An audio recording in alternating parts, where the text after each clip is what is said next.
do módulo 12, né? Vocês se lembram, então, o módulo 12, ele teve basicamente três grandes momentos, quatro talvez, né? No primeiro momento, nós discutimos as causas do desenvolvimento da América Latina a partir da visão da teoria da dependência, do Fernando Henrique, do Faleto, daquela turma toda. Depois nós tivemos um segundo item, que foram os países agrários. Depois, os países mineradores. Então já são três. E hoje o quarto momento é para falar a respeito da industrialização da América Latina. Aí depois nós vamos para o módulo 13 na semana que vem, né? Na semana que vem. Com bastante calma, né? Que nós estamos bem adiantados, não terminamos nem ainda o mês de agosto, né? Estamos entrando em meados de agosto e já estamos... Está faltando só um módulo aí para acabar o caderno 3. Mas é melhor assim. Vou compartilhar com vocês a tela. Lembrando que eu pedi para vocês arrumarem uma folha de papel vegetal para a semana que vem, né? Então, por favor, arrumem uma folha de papel vegetal para a próxima semana, tá? Que eu vou pedir aí um mapa para vocês. Bem, agora a gente está gravando e compartilhando. Vamos dar uma olhada no início da nossa aula. Alô? Aí. Ai, ai, como sempre, tudo meio lento, tudo meio devagar, né? É importante perceber, já para nós começarmos a nossa discussão, enquanto o computador vai pensando o que ele faz, que a industrialização da América Latina, ela acontece de uma forma que nós chamamos de forma dependente ou retardatária, tá? Além disso, essa industrialização é bastante desigual, quer dizer, ela atinge muito alguns países e praticamente não atinge outros países da América Latina.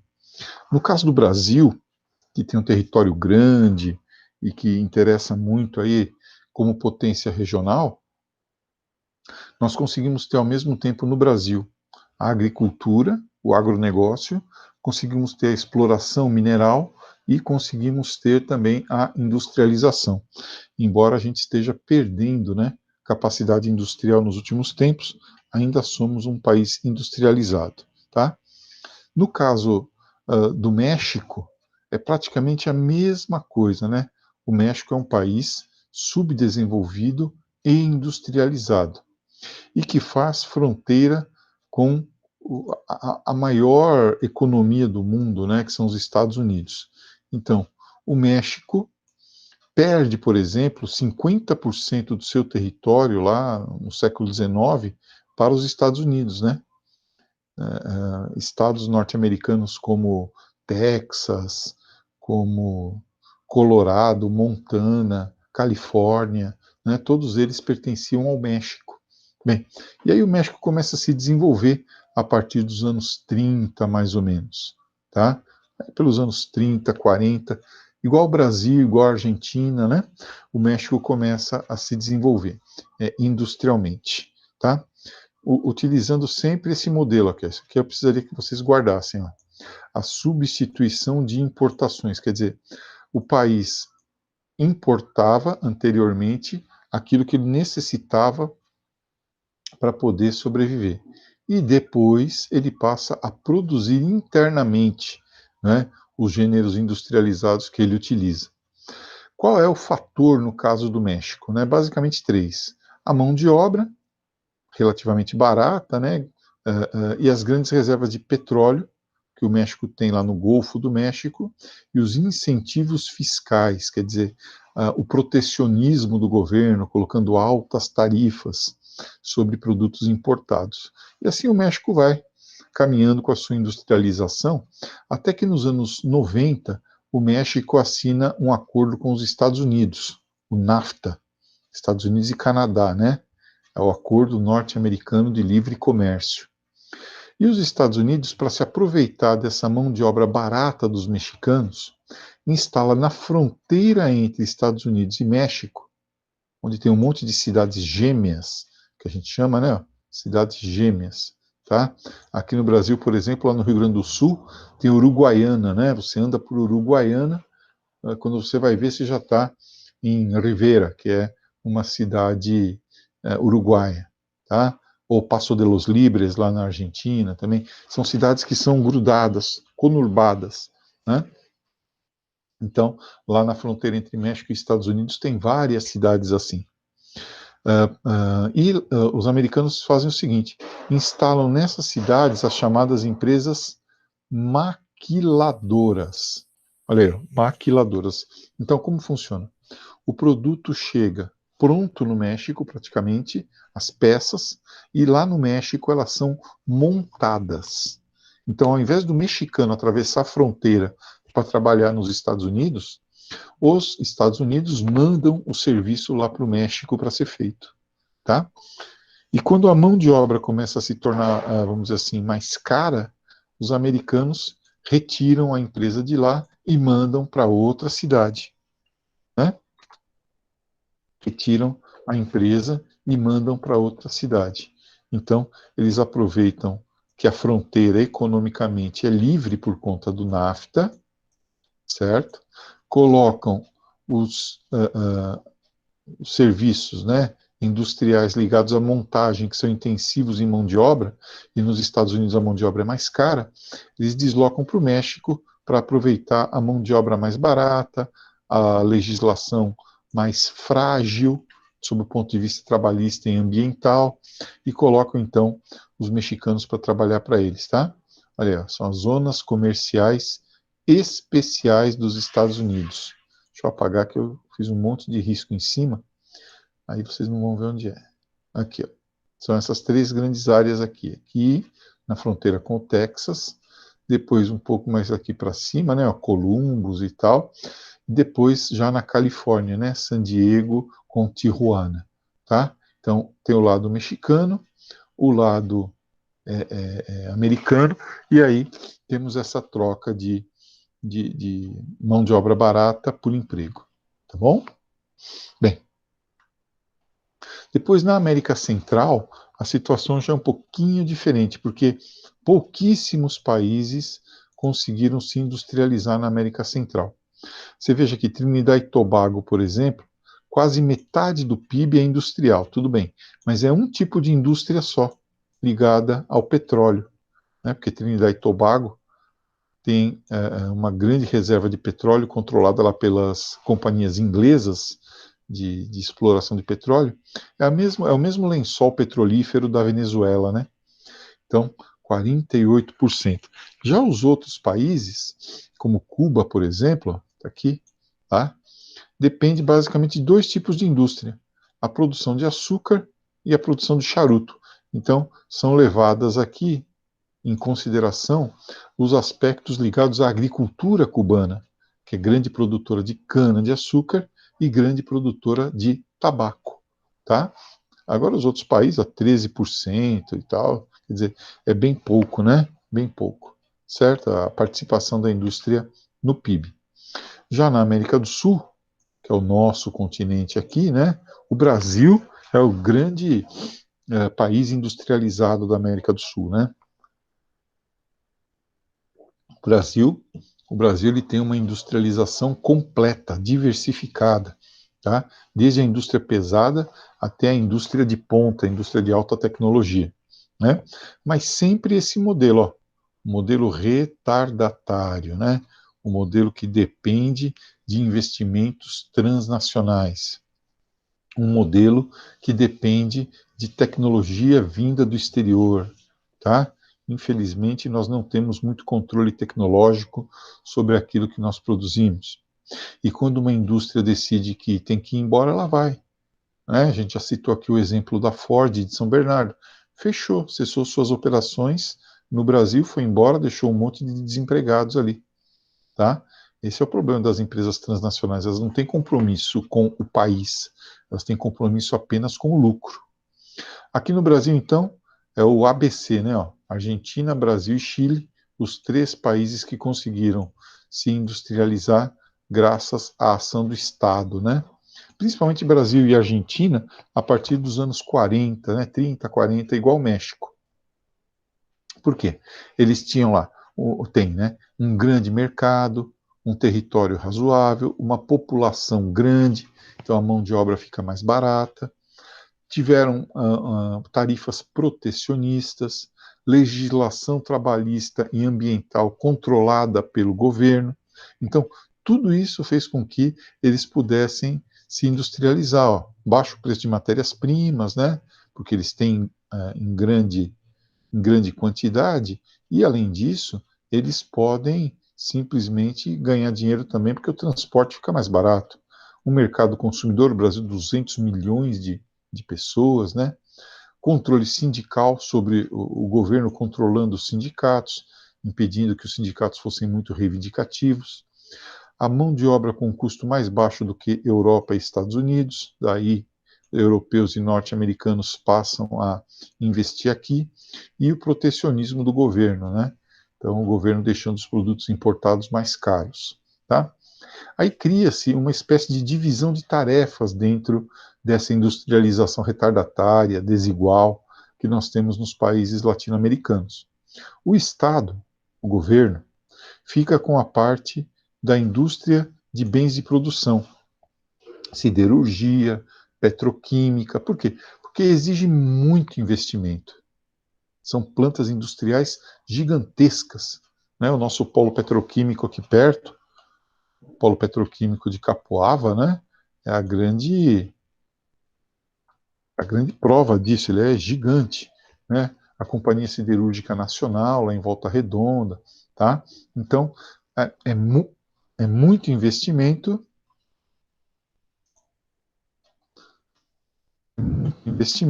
e, por outro lado, o retorno desse investimento demora para acontecer. Então, essa parte fica com o governo, tá? Através dos impostos, né? Vamos lembrar que quem patrocina tudo isso, quem financia tudo isso é o povo, através dos impostos. As transnacionais que vêm para cá, elas representam setores mais avançados da indústria, tá? Então, o setor aeroespacial, automobilístico e tal. O que elas fazem? Elas são poupadoras de mão de obra. Poupadoras de mão de obra. Elas não geram muito emprego. Tá? Elas vêm aproveitar as vantagens que o governo oferece, não oferecem muitos empregos e ficam com os setores mais lucrativos do capitalismo. Tá? Aproveitando as vantagens comparativas dos países que eu já coloquei aqui. E a burguesia industrial interna, a nossa elite industrial, fica com aqueles setores mais intensivos em mão de obra e que não interessam muito para o capitalismo transnacional. Então, o setor alimentício, o setor têxtil, né, fica na mão dessa burguesia industrial nacional, repito, porque ele é mais intensivo em mão de obra e menos lucrativo. Exige também menos tecnologia. Tá? Então, forma-se essa divisão, lá com o Juscelino, com Getúlio Vargas, com Juscelino Kubitschek. Né? A partir dos anos 90, a situação muda um pouco, né? E nós passamos a ter aí uma abertura maior, né? Passamos a competir globalmente e começamos a perder indústrias por conta disso. Aqui também a legislação ambiental permissiva, né? Então, uma indústria, por exemplo, que está lá nos Estados Unidos, que é poluidora, ou na Europa, ela troca as suas máquinas lá na Europa ou nos Estados Unidos por máquinas, por equipamentos menos poluidores. E o que ela faz com os equipamentos poluidores, aqueles que ela não pode instalar lá no seu país? Ela traz aqui para o Brasil, por exemplo, né? Porque a nossa legislação permite isso, tá? Então nós vamos receber o equipamento mais antigo, nós vamos receber a tecnologia já consolidada, já ultrapassada dos países desenvolvidos. Bem, hoje, né, como eu vinha dizendo, né, com a globalização, a nossa dependência tecnológica aumentou, até porque nosso país não investe praticamente em ciência e tecnologia, e nós estamos passando por um processo fortíssimo de desindustrialização.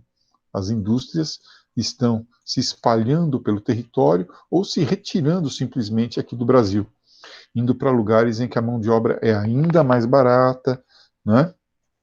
Lugares em que há um potencial maior de crescimento do mercado, tá?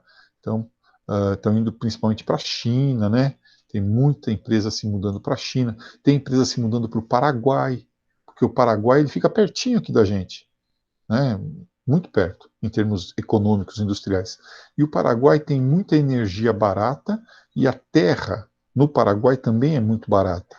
Terreno, né? Muito barato. Então, porque na Guerra do Paraguai nós matamos muito paraguaio, né? Sobrou 25% só da população. Na Guerra do Paraguai, nós matamos 75% da população paraguaia. Até hoje eles não se recuperaram disso, em termos demográficos. E aí, então, as empresas estão se deslocando para lá. Até porque o mercado consumidor é próximo, né? Bem, assim, nós acabamos tendo isso aqui, ó, um desenvolvimento desigual e combinado. Quer dizer, vamos sempre tendo alguma área para onde o capitalismo pode se deslocar, ou áreas para onde o capitalismo não se desloca, né, industrial, não se instalam indústrias, para servir como fronteira agrícola, para servir como reserva de mão de obra. O Nordeste brasileiro, por exemplo, né, sempre foi a grande reserva de mão de obra para a industrialização, para a urbanização aqui do Sudeste, né? Então você trazia o nordestino para cá, para ele trabalhar nas indústrias que estavam se instalando em Rio, São Paulo, Belo Horizonte, tá? A gente também traz bastante haitiano, né? O Rio Grande do Sul pegou um monte de haitiano para trabalhar há 2 anos atrás. Agora os venezuelanos, tá? Então são reservas de mão de obra que vêm trabalhar nessas áreas mais desenvolvidas industrialmente. Por isso, um desenvolvimento desigual, algumas áreas mais industrializadas e mais desenvolvidas, e combinado, quer dizer, para que uma área se desenvolva, a gente mantém outra subdesenvolvida, para pegar mão de obra, matéria-prima barata, etc. Bem, pessoal, as tarefas, então, né, para dia 17 de agosto de 2000.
Professor? Ah, ele saiu.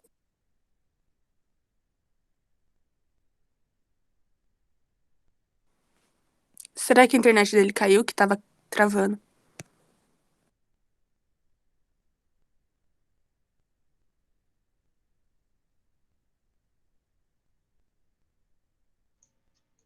Alô, tudo bem? Voltei.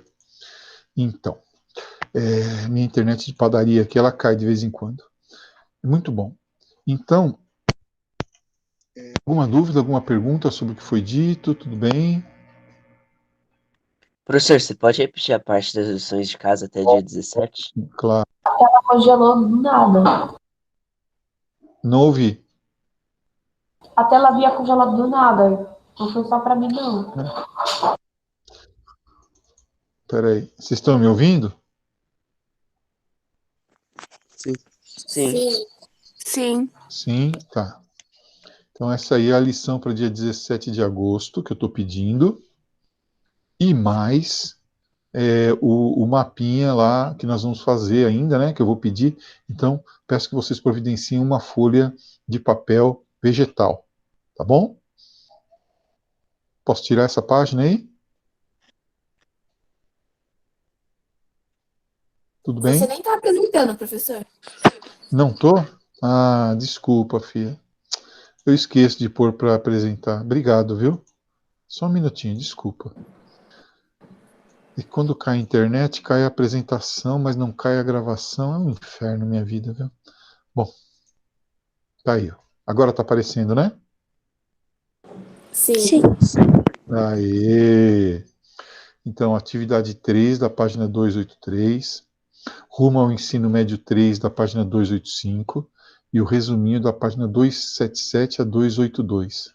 E a folha de papel vegetal. Tá? Então, no dia 17 eu vou encomendar o mapinha e espero que até dia 17 vocês mandem essas liçõezinhas aqui para mim. Tudo bem agora? Tudo bem. Então, tá bom. Alguma pergunta? Agora sim. Né? Alguma dúvida? Alguma pergunta? Algum Professor, questionamento? Oi. a chamada você fez pelo link lá? Ah, fiz. Você não Você preencheu? poderia mandar? Não. Não. Ó, tá aí no Obrigada. chat de novo, tá? De nada. Pessoal, quem não preencheu a chamada, por gentileza, acesse o chat aqui, né, para poder fazer.